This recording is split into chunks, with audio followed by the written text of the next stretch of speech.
ஜெயலலிதாவால் துன்பப்படாத திமுக இருக்க மாட்டாங்க. அம்மையார் ஜெயலலிதாவுக்காக கூட எடப்பாடி பழனிசாமி ஆளுநர் கிட்ட ஃபைட் பண்றது கிடையாது. மீனாட்சி அம்மன் கோயிலை இதுவரைக்கும் நிர்வகித்து வந்தது ஒரு ஆண் அறங்காவலர் தான். வரலாற்றில் முதல் முறையாக ஒரு பெண் அறங்காவலரை மீனாட்சி அம்மன் கோயிலுக்கு நியமித்து உலகாண்ட மீனாட்சி கோயிலையே ஒரு பெண்ணால் ஆளுகை செய்ய முடியும் என்பதை நிரூபித்து காட்டியவர் நம்முடைய தலைவர். வாய் வார்த்தைக்கோ வெற்று புகழாரத்துக்கோ அப்பா அப்பா என்று அழைக்கவில்லை. இந்த நாட்டில் யார் கண்ணுக்கும் தெரியாத, தாயின் கண்ணுக்கு கூட தெரியாத குறைகள் எல்லாம் எங்கள் தலைவர் கண்ணுக்கு தெரியும். நேர தலைப்புக்கு வந்துடலாம். ரெண்டு விஷயத்தை இன்னைக்கு நாம பேசுறோம். ஒண்ணு, முத்தமிழறிஞர் கலைஞரை கொண்டாடுவது, இன்னொன்னு இந்த 4 ஆண்டு கால திராவிட மாடல் அரசை அதனுடைய சாதனைகளை பேசுவது. இந்த ரெண்டு நோக்கம் இந்த கூட்டத்துக்கு இருக்கு. எனக்கு முன்னால் பேசின அண்ணன் நெய்வேலி தங்கம் அவர்கள் எதுக்கு எங்க 2 பேரையும் கூப்பிட்டாங்கன்னு கேட்கிற அளவுக்கு பேசிட்டு அமர்ந்து விட்டார். என்ன அவர் பேசுகிற போது அந்த குரலெல்லாம் எங்களுக்கு வாய்க்கவே வாய்க்காதுங்கிற அடிப்படையில் ஒரு பெரிய முழக்கத்தை முழங்கி விட்டு அமர்ந்தார். அவர் பேசுறப்ப 2-3 விஷயம் சொன்னார். ஒண்ணு, திட்டங்களை பட்டியல் போடுவதற்கு அவர்கள் இருக்கிறார்கள், அதனால் நான் போடல அப்படின்னு சொன்னார். அந்த கவலை அவருக்கு வேண்டியதே இல்லை. ஏன்னா முத்தமிழறிஞர் கலைஞர் அவர்கள் தமிழ்நாட்டின் ஒவ்வொரு வீடுகளுக்கும் ஒரு திட்டத்தை கொடுக்கறதுக்கு அவருக்கு 5 ஆட்சி தேவைப்பட்டது. 1969 முதலமைச்சராக தொடங்கியவர் 2011 வரைக்கும் வெவ்வேறு காலகட்டங்களில் 5 முறை தமிழ்நாட்டை ஆண்டவர் முத்தமிழறிஞர் கலைஞர். ஒவ்வொரு வீட்டிலும் என்னுடைய திட்டம் இருக்குன்னு அவர் சொல்லுவதற்கு அவருக்கு 5 ஆட்சி தேவைப்பட்டது. அவருடைய புதல்வர் தமிழ்நாட்டின் முதலமைச்சர் கழகத்தின் தலைவருக்கு ஒவ்வொரு வீட்டுக்கும் போய் சேருவதற்கு, ஒவ்வொரு வீட்டிலும் என்னுடைய திட்டம் இருக்கிறது என்று நெஞ்சை நிமிர்த்தி சொல்வதற்கு 5 ஆட்சி அல்ல, 5 ஆண்டுகள் அல்ல, 4 ஆண்டுகள் போதுமானதாக இருக்கிறது. 4 ஆண்டுகளில் தமிழ்நாட்டில் இருக்கக்கூடிய அத்தனை வீடுகளுக்கும் ஏதோ ஒரு திட்டத்தை வழங்கிய மகத்தான ஆட்சியை நடத்தி கொண்டிருக்கிறார் நம்முடைய தலைவர். அதனால திட்டங்களை அவங்க சொல்லட்டும்னு அவர் ஓய்வெடுக்க வேண்டிய அவசியம் இல்லை. எத்தனை பட்டியல் போட்டாலும் பட்டியல்ல இல்லாத 4 திட்டத்தை சொல்ல முடியும். அந்த ஆட்சி தான் திராவிட மாடல் ஆட்சி. இப்ப அவரு அது குறித்து யோசிக்க வேண்டாம். இன்னொன்னு, இந்த ஆண்டு மட்டும், அதாவது ஒவ்வொரு ஆண்டு அரசாங்கம் என்ன பண்ணும்னா சாதனை மலர்னு ஒண்ணு வெளியிடும். இந்த ஆண்டு இந்த ஆட்சி என்னெல்லாம் சாதிச்சுது அப்படின்ட்டு சாதனை மலர் வெளியிடுவாங்க. பெரும்பாலும் அது புகழுரைகளாக இருக்கும். தலைவர் வந்த பிறகு அதை முற்றாக மாற்றினார். என்னன்னா, 4 ஆய்வு கட்டுரை இல்ல 5 ஆய்வு கட்டுரை இருக்கலாம். கட்டுரையை தாண்டி வேற எதுவும் இருக்கக்கூடாது. மிச்சம் என்ன இருக்கணும்னா, ஒவ்வொரு துறையும் அந்த துறை சார்ந்து செய்த திட்டங்களின் பட்டியல் இருக்கணும் அப்படின்னாரு. ஆட்சிக்கு வந்த முதல் ஆண்டில் 180 பக்கம் அந்த புக்கு. 4வது ஆண்டு முடிவில் 722 பக்கங்களுக்கு இந்த ஆட்சி செய்த திட்டங்களை மட்டும் தொகுத்து ஒரு நூலை கொடுத்திருக்கிறோம் என்று சொன்னால், ஒவ்வொரு நாளும் 10 திட்டம் 15 திட்டம் என்று ஒவ்வொரு நாளும் திட்டங்களை தீட்டக்கூடிய மகத்தான அரசாக இந்த அரசு இருக்கிறது என்று அதற்கு பொருள். ஏன் இதை நாம சொல்லணும்? அதையெல்லாம் கொண்டாடுவதற்கு தான் இந்த கூட்டம். அண்ணன் தங்கமண்ணன் பேசுகிற போது சொன்னார், எடப்பாடி பழனிசாமியை பத்தி ஒரு ஏறினார்.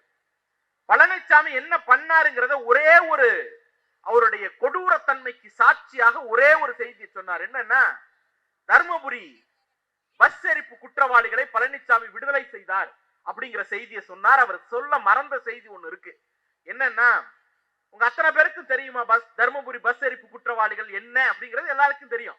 துள்ள துடிக்க கல்லூரி மாணவிகளை பஸ்ஸுக்குள்ளேயே வச்சு எரித்த கொடூரர்கள் அதிமுக காரர்கள். அது நடந்தது, அந்த உண்மை எல்லாருக்கும் தெரியும், அதுல மாற்று கருத்தே இல்லை.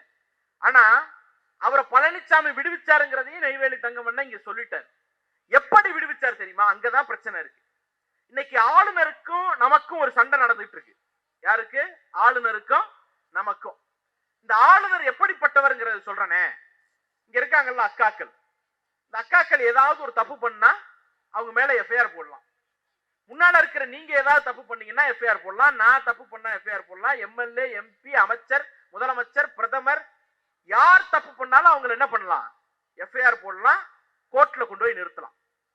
கண்ணுக்கு முன்னால ஒரு குற்றத்தை ஆளுநர் செய்தாலும், ஒரு திருட்டு பண்ணிடுறாரு, இல்ல 4 பேரை அரைஞ்சிடுறாரு, ஒரு பொய் சொல்லிடுறாரு, ஒரு உச்சமா போய் ஒரு கற்பனையா சொல்லுவோம், ஒரு கொலை குற்றமே செய்து விட்டாருன்னு வச்சுப்போம். ஒரு கொலை குற்றமே செய்தாலும் நீங்க என்ன பண்ண முடியாது?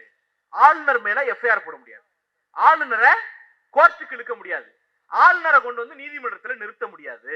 அவ்வளவு பவர்ஃபுல்லான பொசிஷன்ல ஆளுநர் உட்கார்ந்திருக்காரு. அந்த ஆளுநரை இந்திய அரசியல் சாசனம் வகுக்கப்பட்டு இத்தனை ஆண்டு காலத்துல இந்தியா விடுதலை பெற்று 75 ஆண்டு காலத்துல யார் ஒருவரும் நீதிமன்றத்திற்குள் நிற்க வைத்து கேள்வி கேட்டதில்லை. நீதிமன்றத்திற்குள் நிற்க வைத்து ஆளுநரின் கையெழுத்தே இல்லாமல் தமிழ்நாடு அரசு நிறைவேற்றிய மசோதாக்களை சட்டமாக்கி காட்டிய மகத்தான ஆளுமை தமிழ்நாட்டின் முதலமைச்சர் நம்முடைய தலைவர். அப்ப ஆளுநருக்கு நமக்கு என்ன சண்டை நடக்குது? தமிழ்நாட்டுல ஒரு மசோதாவை நிறைவேற்றணும், ஆளுநர் தடுக்கிறாரு, நீ என்ன தடுக்கிறது நீதிமன்றத்தில் இழுத்து தீக்கிறோம். தமிழ்நாட்டுக்கு தேவையான பிரச்சனை குறித்து ஆளுநரோட நம்ம சண்டை போடுறோம். பழனிசாமிக்கு மோடிக்கு பயப்படுறாரு, அதுல ஒரு நியாயம் இருக்கு. அமித்ஷாவுக்கு பயப்படுறாரு, அதுல ஒரு நியாயம் இருக்கு. பழனிசாமி மோடிக்கும் அமித்ஷாவுக்கும் ஏஜெண்டாக இருக்கக்கூடிய ஆளுநருக்கும் அஞ்சு அஞ்சு சாகக்கூடியவர் பழனிசாமி. எப்படின்னா, ஜெயலலிதாவை இங்க ஒருத்தர் ரெண்டு பேருக்கு யாராவது பிடிச்சவங்க கூட இருப்பாங்க. இந்த அம்மா நல்லா தானப்பா இருந்துச்சு அப்படின்னு யாராவது 4 பெண்கள் சொல்லக்கூடும். நான் மேடையில இருக்கிறவங்களுக்கு அப்படி இல்லை. இங்க இருக்கிற ஒவ்வொருத்தரும் ஜெயலலிதா காலத்துல வழக்கு வாங்கியிருப்பாங்க. ஜெயலலிதாவால் துன்பப்படாத திமுக காரர்களே இருக்க மாட்டான். அந்த அளவுக்கு போட்டு வழக்குகளை போட்டு பொய் வழக்குகளை போட்டு கடைசி வரைக்கும் சாகிற வரைக்கும் ஒரு வழக்கு கூட நிரூபிக்க முடியல. அதுதான் திமுக காரரோட கெத்து. அந்த அளவுக்கு துன்பப்பட்டவர்கள் நாங்கள் திமுக காரர்கள் இங்க இருக்கிறவர்கள். ஆனா அந்த அம்மையார் பெயரை நாகப்பட்டினத்துல மீன்வள பல்கலைக்கழகம் ஒரு பல்கலைக்கழகத்திற்கு வைக்க வேண்டும் என்பதற்காக தமிழ்நாட்டின் முதலமைச்சர் நம்முடைய தலைவர் என்ன பண்றார்? சண்டை போடுறார். எங்க சண்டை போடுறார்? சட்டமன்றத்தில் சண்டை போடுறார், நீதிமன்றத்தில் சண்டை போடுறார். ஆனா ஆளுநரை திட்டக்கூடாது என்கிற காரணத்தினால் ஜெயலலிதா பேரை யூனிவர்சிட்டிக்கு வைக்க கூடாது என்று சொல்லி சட்டமன்றத்தில் இருந்து வெளிநடப்பு செய்த மகா துரோகி எடப்பாடி பழனிசாமி. அம்மையார் ஜெயலலிதாவுக்காக கூட எடப்பாடி பழனிசாமி ஆளுநர் கிட்ட ஃபைட் பண்றது கிடையாது. நம்ம ஃபைட் பண்ணாலும் ஃபைட் பண்ணாத அப்படின்னு சட்டமன்றத்தில இருந்து வெளிநடப்பு பண்ணிட்டு போனார். அமைச்சர் சட்டமன்றத்தில் இருந்தாங்க, அவங்களுக்கு நல்லா தெரியும். ஆனா அவர் எப்ப தெரியுமா ஆளுநரோட போய் ஃபைட் பண்ணாரு? தர்மபுரி பஸ் எரிப்பு குற்றவாளிகள் 3 பேரை விடுதலை பண்ணணும் அப்படின்னு முடிவு பண்ணி அதுக்கு ஒரு கோப்பு ரெடி பண்ணி அந்த கோப்பை ஆளுநருக்கு அனுப்புறாரு. அந்த கோப்பை ஆளுநர் என்ன பண்றாரு? அதெல்லாம் விடுதலை பண்ண முடியாதுன்னு திருப்பி அனுப்புறாரு. ஆளுநருக்கு அஞ்சு அஞ்சு சாகிற எடப்பாடி பழனிசாமி முதல் முறையாக ஆளுநரை எதிர்த்து அந்த கோப்புகளை திருப்பி அனுப்பினார். ஜெயலலிதாவுக்காக கூட ஆளுநரோடு சண்டை போடாத பழனிசாமி தர்மபுரி பஸ் எரிப்பு குற்றவாளிகள் 3 அதிமுக காரர்களை விடுதலை செய்வதற்காக ஆளுநரோடு சண்டை போட்டு அவர்களை விடுதலை செய்தார். அதுதான் செய்தி, சும்மா விடுதலை பண்ணல. அப்ப ஜெயலலிதாவை விட அவருக்கு யாரு முக்கியமா போயிட்டா? 3 பஸ் எரிப்பு குற்றவாளிகள் முக்கியமாக போய்விட்டார்கள். அப்பேற்பட்ட மனிதரை நாம் எப்படி நடத்த வேண்டும் என்பதை நீங்களும் நாமும் தீர்மானித்துக் கொள்ள வேண்டிய கடமை இருக்கிறது. இப்ப நீங்க யோசிச்சு பாருங்க, இன்னைக்கு நமக்கு 2 பர்பஸ் சொன்னேன். ஒன்னு கலைஞரை கொண்டாடுவது, இன்னொன்னு அரசை கொண்டாடுவது, அரசின் திட்டங்களை பேசுவது. கலைஞரை ஏன் கொண்டாடணும்? இங்க முழுக்க முழுக்க பெண்கள் நிரம்பி இருக்கிறீங்க. பெண்கள் நிரம்பி இருக்கிறீங்க. தயவு செய்து மனசாட்சியை தொட்டு சொல்லுங்க, உங்க அம்மா காலத்துல கல்யாணம் பண்ணிட்டு போனா சீரு வரும், அவ்வளவுதான் வரும். சீரு வரும், பொங்கல்னா சீரு, தீபாவளினா சீரு, வீட்டுல விசேஷம்னா மாமன் வருவாரு, அண்ணன் வருவாரு, அவ்வளவுதான். சொத்து என்னைக்காவது வந்திருக்கா? வந்தது கிடையாது. பெண்களுக்கு சொத்திலே உரிமை வேண்டும் என்று தந்தை பெரியார் கேட்டார். 100 வருஷத்துக்கு முன்னால் செங்கல்பட்டுல கேட்டார். அந்த பெண்களுக்கு சொத்துரிமை வேண்டும் என்பதை 1989 சட்டமாக்கிய மகத்தான தலைவர் முத்தமிழறிஞர் கலைஞர். அது ஒரு பக்கம். இன்னைக்கு நம்முடைய தலைவர் ஒரு படி மேல போறாரு. எப்படி போறாரு தெரியுமா? சொத்து குடுனாலே சண்டை போடுவாங்க. ஆனா சொத்தை பதிவு பண்ணணும்னு கேட்டா வாய்ப்பே இல்லை. இப்ப வீட்டுல ஒரு சொத்து வாங்குறோம், ஆணும் பெண்ணும் சேர்ந்து, கணவனும் மனைவியும் சேர்ந்து சம்பாரிச்சு அந்த சொத்தை வாங்குறோம். யார் பேர்ல ரெஜிஸ்டர் பண்ணுவீங்க? ஆட்டோமேட்டிக்கா வீட்டுக்கார் பேர்ல ரெஜிஸ்டர் பண்ணுவீங்க, இல்ல வீட்டுல யார் ஆணோ ஆண் பேர்ல ரெஜிஸ்டர் பண்ணுவீங்க. தலைவர் அதை உடைக்கிறார். எப்படி உடைக்கிறார்னா, ஆண் பெயரில் பதிவு செய்தால் சொத்து பதிவில் கட்டண சலுகை கிடையாது. பெண் பெயரில் பதிவு செய்தால் சொத்து பதிவில் கட்டண சலுகை என்று ஒரு திட்டத்தை அறிவிக்கிறார். ஆட்டோமேட்டிக்கா என்ன ஆயிடுது? ஆண் பெயரில் பதிவு செய்த சொத்துக்கள் எல்லாம் பெண் பெயரில் பதிவாவதற்கு உத்தரவாதத்தை, ஒரு மகத்தான திட்டத்தை இன்றைய முதலமைச்சர் ஏற்படுத்துகிறார். அப்ப யோசிச்சு பாருங்க, தந்தை பெரியார் பெண்ணுக்கு சொத்துரிமை வேணும்னு கேட்கிறார். 89 தலைவர் கலைஞர் சொத்துரிமையை கொடுக்கிறார். இன்றைக்கு சொத்து வாங்கும் போது அதை பெண் பெயரில் வாங்குவதற்கு ஊக்கத்தொகையை அறிவிக்கிறார் தமிழ்நாட்டின் முதலமைச்சர் நம்முடைய தலைவர். இதுதான் பெண்களை இந்த இயக்கம் மதித்த லட்சம். இதுதான் பெண்களை இந்த இயக்கம் கொண்டாடியதற்கு சான்று. இது ஒரு பக்கம். அடுத்து நேற்றைக்கு முதலமைச்சர் பேசுகிற போது சொன்னார். என்ன சொன்னார்னா, இந்தியா முழுக்க தொழிற்சாலைகளில் வேலை பார்க்கக்கூடிய பெண்களில் 43% பெண்கள் தமிழ்நாட்டில் இருக்கிறார்கள் அப்படிங்கிறார். நீங்க எல்லாம் வீட்டுல வேலை பார்ப்பீங்கம்மா, அதிகபட்சம் நமக்கு சம்பளத்துக்கு வேலை பார்க்கணும்னா என்ன பண்ணுவோம்? வீடுகள்ல போய் வேலை பார்ப்போம். டெய்லரிங் நமக்கே இருக்கவே இருக்கு, டெய்லர் வேலை பார்ப்போம். இவ்வளவுதான் நடக்கும். கிராமப்புறமா இருந்தா விவசாய வேலைக்கு போவாங்க. தொழிற்சாலை வேலைக்கு, சாப்ட்வேர் வேலைக்கு, படித்து விட்டு வேலைக்கு போகக்கூடிய பெண்கள் போன தலைமுறையில் அரிது, இந்த தலைமுறையில் அதிகம். அப்ப இந்தியா முழுக்க 100 பெண்கள் படித்து விட்டு தொழிற்சாலைக்கு வேலைக்கு வந்தா அதுல 43 பெண்கள் தமிழ்நாட்டிலிருந்து வருகிறார்கள். இதைத்தான் திராவிட இயக்கங்கள் சாதித்தது, இதைத்தான் திமுக சாதித்தது. சரி, இதுக்கு திமுகக்கு என்ன சம்பந்தம் கேட்கலாம். ஒரே ஒரு திட்டம், பெண்களுக்கு திருமண நிதியுதவி திட்டம்னு 1989 தலைவர் கலைஞர் கொடுக்கிறார். நிதியுதவி திட்டத்தை எப்படி கொடுக்கணும்? ஏழை பெண்ணா இருந்தா கொடுக்கலாம், அப்படிதானே கொடுக்கணும். ஆனா கலைஞர் என்ன பண்றார்? ஏழை பெண்ணாக இருந்தால் மட்டும் போதாது, 10வது வரைக்கும் படிச்சிருக்கணும், அப்பதான் அந்த திட்டம்ங்கிறார். இப்ப என்ன அர்த்தம்? 7வதுலயும் 6வதுலயும் வயசுக்கு வந்துட்டா வீட்டுக்கு போ, படிக்க வேண்டாம்னு விரட்டி அடிக்கப்பட்ட பெண்களை 10ஆம் வகுப்பு வரைக்கும் படிக்க வைத்தது அந்த திருமண உதவித்தொகை திட்டம். அப்படி படித்த பெண்கள் எல்லாம் இன்னைக்கு இண்டஸ்ட்ரி லேபரா மாறுறாங்க. இண்டஸ்ட்ரிக்கு ஸ்கில்டு லேபரா, அறிவார்ந்த ஆளுமைகளாக மாறிய காரணத்தினால்தான் இந்தியா முழுக்க 100 பெண்கள் தொழிற்சாலை வேலைக்கு வந்தா 43 பெண்கள் தமிழ்நாட்டிலிருந்து வருகிறார்கள். இதை சாத்தியப்படுத்தியது கலைஞர் கொண்டு வந்த மகளிருக்கான திருமண உதவித்தொகை திட்டம். நாம யோசிப்போம், திருமணத்துக்கு கல்விக்கு என்ன சம்பந்தம்னு. திருமணத்தை கல்வியோடு இணைத்து அதில் ஒரு சமூக புரட்சியை நிகழ்த்தி காட்டிய மகத்தான ஆளுமை முத்தமிழறிஞர் கலைஞர். இன்னைக்கு அது அப்படியே ஒரு படி மேல போகிறார் தலைவர். என்ன சொன்னார் கலைஞர்? நீ வாமா, படிச்சு முடிச்சிட்டு கல்யாணம் பண்ணும்போது பணம் கொடுக்குறேன். இது கலைஞரோட ஸ்டாண்டு. இன்னைக்கு ஒரு படி மேல போய் நீ வாமா, படிக்கும் போதே மாதம் 1000 ரூபாய் புதுமை பெண் திட்டம் என்கிற பெயரில் அக்கௌண்ட்ல வரவு வைக்கிறேன், வந்து படி. இது நம்முடைய தலைவரின் திட்டம். இததான் சொல்லுவோம்ல, தாய் 8 அடி பாஞ்சா குட்டி 16 அடி பாயுங்கிறது. இப்ப நீ வந்து படிச்சுட்டா பணம் கொடுக்குறேன், படிக்கும் போதே பணம் கொடுக்குறேன். மதிய உணவுல முட்டை சேர்த்தா அது கலைஞர், காலை சிற்றுண்டி திட்டம் என்று அடுத்த கட்டத்திற்கு பாய்ந்தால் அது நம்முடைய தலைவர். இந்த மாதிரி தான் ஒவ்வொன்றாக செய்திருக்கிறோம். இன்னொன்னு, இங்க பேசுகிற போது அறநிலையத்துறை பற்றி அண்ணெல்லாம் பேசினாங்க. இங்க இருக்கிற பெண்கள் எல்லாம் தயவு செஞ்சு யோசிச்சு பாருங்க. கோயிலுக்கு அதிகபட்சம் நாம என்னைக்கு எதுக்கு போவோம்? சாமி கும்பிட போவோம். அதை தாண்டி வேற எந்த பர்பஸுக்காகவும் பெண்கள் போக முடியாது. ஆனா ஆண்கள் சாமி கும்பிட போவாங்க, நிதி வசூல் பண்ண போவாங்க, அந்த நிர்வாகம் பண்ண போவாங்க, அந்த கோயில்ல அரங்காவலரா இருப்பாங்க, இதெல்லாம் இருப்பாங்க. முத்தமிழறிஞர் கலைஞர் 2006-9 ஒரு சட்டத்தை கொண்டு வந்தார், ஒரு அரசாணையை கொண்டு வந்தார். ஒரு கோயில்னு இருந்துச்சுன்னா அந்த கோயில்ல அரங்காவல் குழுன்னு ஒண்ணு போட்டா அதுல கண்டிப்பா ஆதி திராவிடர் ஒருத்தரும் மகளிர் ஒருத்தரும் இருந்தே தீரணும் என்று அரசாணை போட்ட மகத்தான ஆளுமை தலைவர். இன்னைக்கு அதனாலதான் என்ன நடந்துச்சு தெரியுமா? மதுரை மீனாட்சி அம்மன், மீனாட்சி தாய், உலகாலும் மீனாட்சி, அவ்வளவுலாம் கொண்டாடுறோம்ல, அந்த மீனாட்சி அம்மன் கோயிலை இதுவரைக்கும் நிர்வகித்து வந்தது ஒரு ஆண் அரங்காவலர் தான். வரலாற்றில் முதல் முறையாக ஒரு பெண் அரங்காவலரை மீனாட்சி அம்மன் கோயிலுக்கு நியமித்து உலகாண்ட மீனாட்சி கோயிலையே ஒரு பெண்ணால் ஆளுகை செய்ய முடியும் என்பதை நிரூபித்து காட்டியவர் நம்முடைய தலைவர். அப்ப தலைவர் ஒரு படி பாய்ந்தார், அடுத்த கட்டத்திற்கு இன்றைய முதலமைச்சர் நகர்கிறார்கள். இங்க பேசுகிற போது பூத்தொடுப்பவர்களுக்கு நலவாரியம் பற்றி பேசினார். வீட்டு பணி பெண்கள்னு ஒரு வர்க்கம் இருக்கிறார்கள். இந்த உலகத்திலேயே ரொம்ப மோசமான கொடுமைகளுக்கு ஆளாகிறவர்கள் அவர்கள் தான்.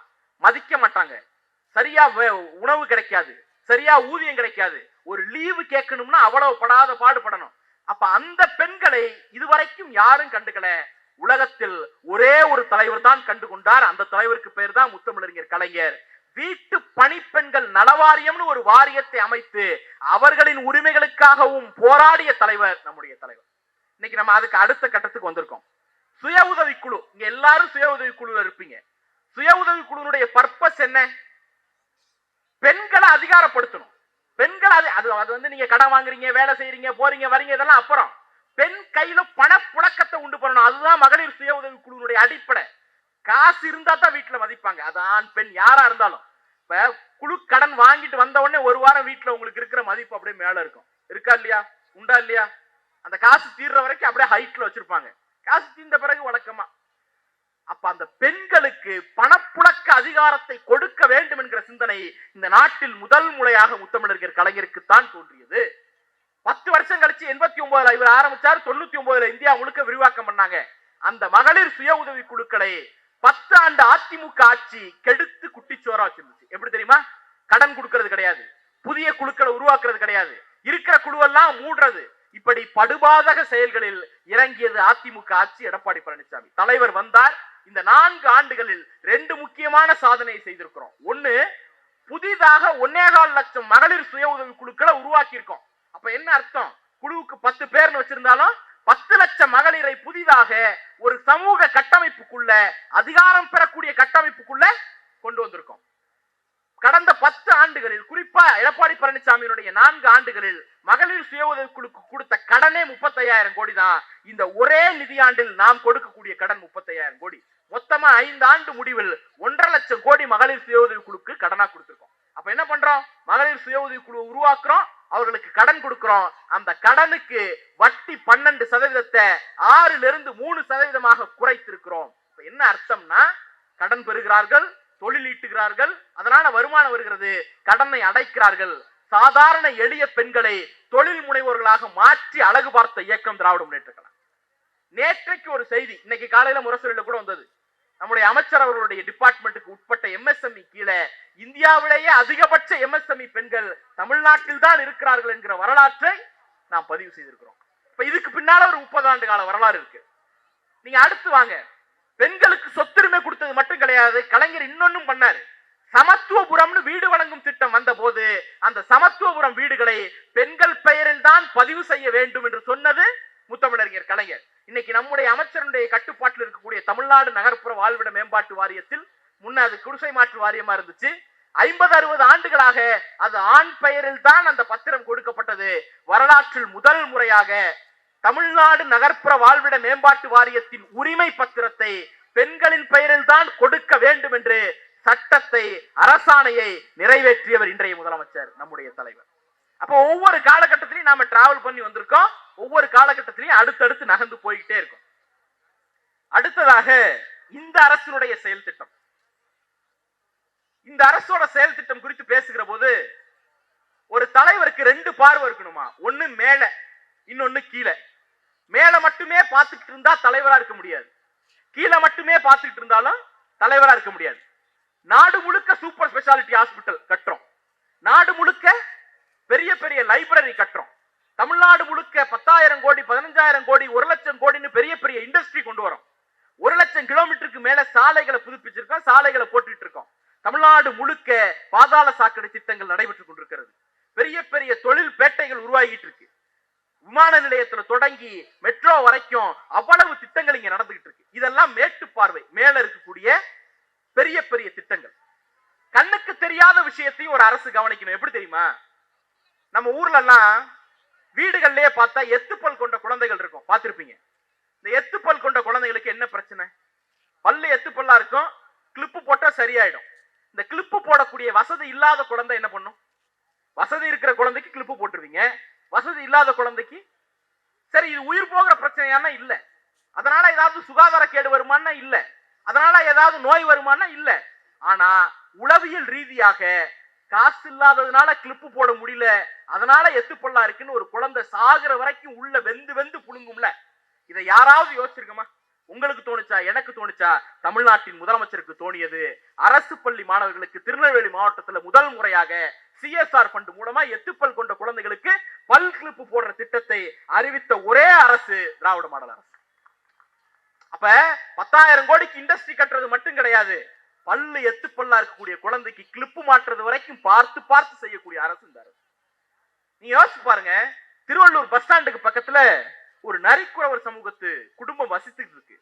அந்த வீட்டு பிள்ளைகள் ஸ்கூலுக்கு போறாங்க. அங்க ஒரு டீச்சர் அவங்களை அவமானப்படுத்திடுறாரு. அந்த டீச்சர் மேல நடவடிக்கை எடுத்தாச்சு, அது வேற. அந்த நடவடிக்கையோடு நின்று இருந்தால் அது ஒரு சராசரி அரசு. அந்த குழந்தைகளுக்கு போன் போட்டு பேசாரு, தைரியமா இருங்க, கவலைப்படாம ஸ்கூலுக்கு போங்கிறாரு. அந்த குழந்தைங்க என்ன பண்ணுது? நீங்க எங்களை பார்க்க வரணும், நாங்க உங்களை பார்க்க வரணுங்குது. நீ வர வேண்டாம், நான் கிளம்பி வரேன்னுட்டு ஒரு ஞாயிற்றுக்கிழமை சனிக்கிழமை அந்த நரிக்குறவர்கள் வீட்டு சமூகத்திற்கு கூடிய அந்த வீடுகளுக்கு தமிழ்நாடு முதலமைச்சர் போறாரு. போனதோட மட்டும் இல்ல, அவங்க கொடுக்குற அந்த ஆர்னமெண்ட், அந்த மணி எடுத்து மாட்டிக்கிட்டு அவங்க சமைச்சு வச்சிருந்த உணவை எடுத்து சாப்பிட்டுட்டு அந்த குழந்தைகளுக்கு ஊட்டி விடுறார். இந்த போட்டோ மறுநாள் பப்ளிஷ் ஆகுது. அந்த அதிகாரியை, அந்த ஆசிரியரை இடைநீக்கம் செய்திருந்தால் அது அந்த பள்ளியோடு முடிந்து போயிருக்கும். ஆனால் அந்த சமூகத்து குழந்தைகள் வீட்டு பெண், அந்த குழந்தைகளோடு முதலமைச்சர் எடுத்துக்கொண்ட போட்டோ இருக்குல்ல, இனி எந்த ஊரிலும் எந்த இடத்திலும் அந்த குழந்தைகளை அவமானப்படுத்த வேண்டும் என்று நினைக்கிற யாருக்கும் பயத்தை ஏற்படுத்தக்கூடிய போட்டோ அந்த போட்டோ. அதனால தான் இந்த அரசு மக்கள் நல அரசுன்னு சொல்றோம். சும்மா சொல்லல. காதுகள் வாயில்லாதவர்களுடைய குரலை கூட கேட்பதற்கு ஒரே ஒரு அரசுக்கு மட்டும்தான் துணிவு இருக்கிறது. அதுதான் நம்முடைய அரசு, அதுதான் திராவிட மாடல் அரசு. நீங்க மேல மட்டும் பார்க்கல, கீழையும் பார்த்துக்கிட்டே இருக்கும். குடுகுடுப்பக்காரர்கள் யாராவது வராங்களா? இப்பெல்லாம் இல்ல. ராப்பிச்சை இருக்கா? இல்ல. உடனே நம்ம ஆளுக்கு வருத்தப்படும். குடுகுடுப்பக்காரன் இல்ல, ராப்பிச்சை இல்ல, ஹோட்டலுக்கு போனா நம்ம ஆளு இல்ல, எல்லாம் வட இந்தியாக்காரனா இருக்கான். சந்தோஷப்படுங்க. குடுகுடுப்பனும் ராப்பிச்சைக்கு வந்தவர்களுக்கும் ஹோட்டல்ல டேபிள் தொடச்சிட்டு இருந்தவர்களுடைய பையனும் இன்ஜினியர் ஆகவும் டாக்டர் ஆகவும் மாறிய காரணத்தினால் அவங்க இந்த இடத்தை விட்டு வெளில போயிட்டாங்க. மாற்றி காட்டிய இயக்கம் திராவிட முன்னேற்ற கழகம். சந்தோஷப்படலாம். அப்படி இன்னும் கொஞ்சம் பேர் இருக்காங்கல்ல. வேலூர் மாவட்டத்துல குடுகுடுப்பக்காரர்கள் வசிக்கக்கூடிய ஒரு பகுதி. ஒரு 10 மாணவர்கள் பள்ளிக்கூடத்துல படிக்கிறாங்க. பள்ளிக்கூடத்துக்கு 1 மாசமா அவங்க வரல. 1 மாசமா வரலன்ன உடனே டிஸ்ட்ரிக்ட் கலெக்டர் அந்த ஊருக்கு போறாரு.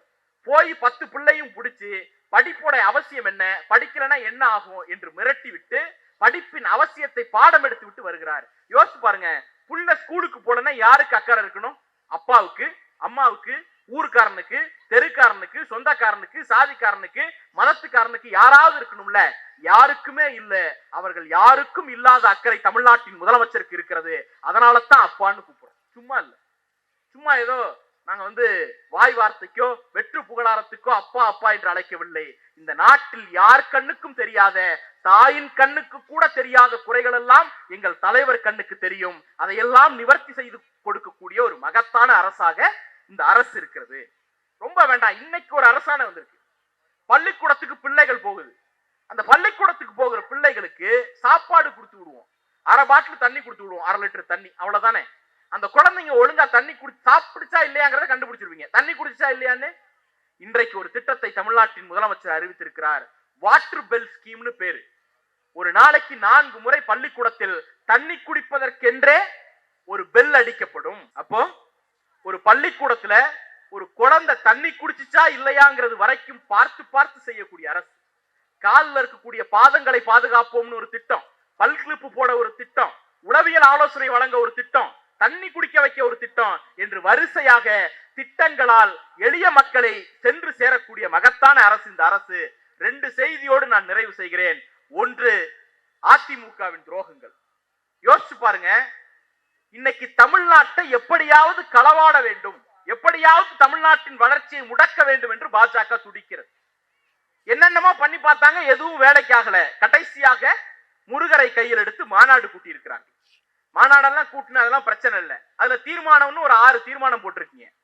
அதுல ஒரு தீர்மானம் என்னன்னா, நாம் கந்தசஷ்டி கவசத்தை பாடுவோம். எந்த மாற்று கருத்தும் இல்ல. நீங்க பாடுங்க, நான் பாடுறேன், எல்லாரும் பாடுவோம்.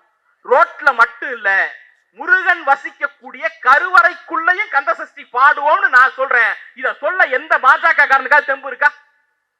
சொல்ல மாட்டான். ஏன்னா கருவறைக்குள் தேவ பாஷைன்னு அவர்கள் நம்பக்கூடிய சமஸ்கிருதம் மட்டும்தான் இருக்கணும். தமிழ் கோயிலுக்கு வெளியில நிற்கணும். இதுதான் பாஜகவும் சங்க பரிவாரங்களும் விரும்புவது. கந்தசஷ்டி பாடு, எல்லாம் ரோட்ல பாடு.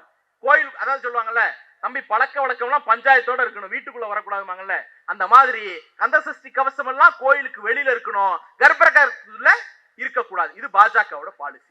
அடுத்து இன்னொரு தீர்மானத்தை அவர்கள் நிறைவேற்றியிருக்கிறார்கள். ஆலயங்களை இந்து சமய அறநிலையத்துறையிடமிருந்து மீட்போம் அப்படின்னு தீர்மானம். தயவு செஞ்சு யோசிச்சு பாருங்கம்மா. கோயில் இன்னைக்கு என்னென்ன வேலை பார்க்குது? கோயில்ல சாப்பாடு போடுறோம், அன்னதானம் போடுறோம். அடுத்தது கோயில்ல திருமணம் பண்ணி வைக்கக்கூடிய ஜோடிகளுக்கு ஒரு 60,000 ரூபாய் மதிப்புல சீர்வரிசை கொடுக்கிறோம். அடுத்தது கோயில் மூலமாக பள்ளிக்கூடம், கல்வி கூடங்களை, கல்லூரிகளை நடத்திட்டு இருக்கோம் இல்லையா?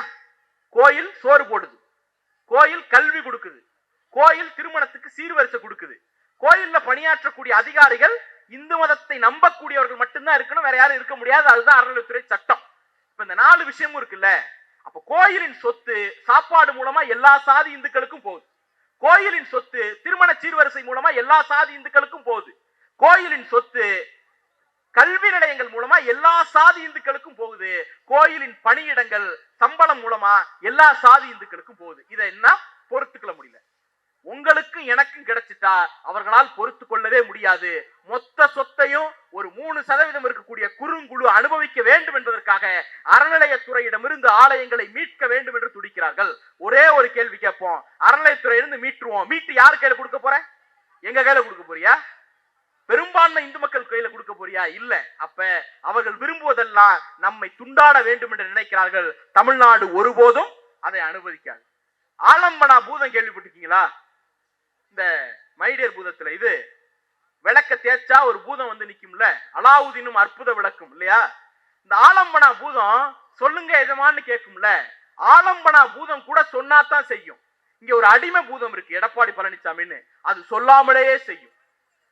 இந்த நாட்டுக்கு மோடியும் அமித்ஷாவும் செய்யக்கூடிய எல்லா துரோகங்களுக்கும் எடப்பாடி பழனிசாமி மடைமாற்றும் வேலையை செய்து கொண்டிருக்கிறார். கல்விக்கு நிதி கேட்கிறோம், கொடுக்க முடியாதுன்னு ஒன்றிய பிஜேபி சொல்லுது. அப்ப யார கேள்வி கேட்கணும்? பிஜேபி தானே கேள்வி கேட்கணும். எடப்பாடி பழனிசாமி நம்மள கேள்வி கேட்கிறார். ஏன்னா பிஜேபியை காப்பாத்துறாராம்.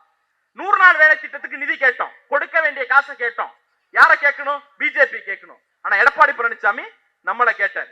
பல்கலைக்கழகத்திற்கு துணைவேந்தரை நியமிக்காம இருக்கிறதுக்கு ஆளுநர் தான் காரணம். பழனிசாமி கொஞ்சமும் கூச்சம் இல்லாம நீங்க ஏன் நியமிக்கிறேன்னு நம்மளை பார்த்து கேட்டார்.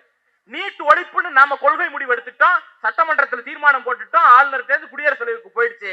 நிறுத்தி வைத்திருப்பது மோடி அரசு, ஒன்றிய பாஜக அரசு. அப்ப யார பார்த்து கேட்கணும்? பிஜேபியை பார்த்து கேட்கணும். ஆனா கூச்சமே இல்லாம நீட்டுக்கு நீங்க என்ன செய்தீங்கன்னு நம்மளை பார்த்து கேட்கிறாரு. இன்னைக்கு ரயில்வே கட்டணம் உயரப்போவதாக ஒரு செய்தி. அமித்ஷா பிஜேபி காரன் கூட அவ்வளவு வேர்த்துக்கிட்டு பதில் சொல்லல. வேர்த்து விறுவிறுக்க இங்க இருக்கக்கூடிய அடிமை பழனிசாமி பதில் சொல்றாரு. உங்க ஆட்சியில உயரலையா? எது உயர்ந்துச்சு? சொத்து வரி உயர்ந்துச்சா? மின் கட்டணம் உயர்ந்துச்சா? சொத்து வரி உயர்ந்ததற்கு காரணம் நகர்ப்புற நிர்வாக சீர்திருத்த சட்டம்னு நீங்க கையெழுத்து போட்டு வந்த சட்டம். மின் கட்டணம் உயர்ந்ததுக்கு காரணம் உதய் மின் திட்டம்னு ஜெயலலிதாவே மறுத்ததை நீங்க போய் கையெழுத்து போட்டு வந்ததுனால உயர்ந்தது. அப்ப எல்லா உயர்வுக்கும் காரணம் பழனிசாமி. பிஜேபி செய்யக்கூடிய எல்லா துரோகங்களிலும் இருந்தும் தமிழ்நாட்டு மக்களின் கவனம் போயிடக் கூடாது என்பதற்காக துடியாக துடிக்கிறார். எப்படியேனும் பிஜேபியை காப்பாற்றிவிட வேண்டும் என்று நினைக்கிறார். அதிமுகவினுடைய தலைவர்கள் எல்லாம் அலறி துடிக்கிறார்கள். எதுக்கு தெரியுமா? ஜெயக்குமார் சொன்னாரு, என்ன சொன்னாரு?